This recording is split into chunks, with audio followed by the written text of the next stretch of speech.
My name is Greg Sandiger. My wife and I own Rustic Roots Winery here in Scandia, Minnesota.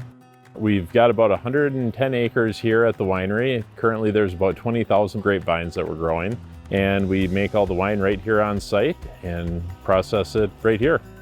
In the fall of 2022, we received the RIG grant, and with that $50,000, we purchased a keg washing machine, which allowed us to expand our keg program and purchase additional kegs that we can keep reusing here at the winery. Most wineries are traditionally just bottling their wine, but by using a keg, we're reducing 78 bottles per keg. And since we received the RIG grant, we've eliminated about 46,000 bottles that would have been bottled, and instead we kegged that volume of wine into reusable kegs that we're washing and reusing time and again here at the winery.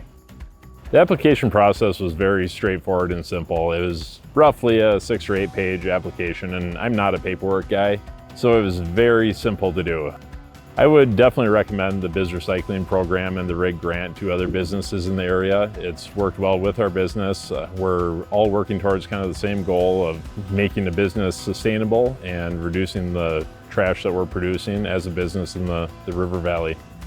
Working with BizRecycling has helped us reduce about 46,000 bottles a year from ending up in the waste stream.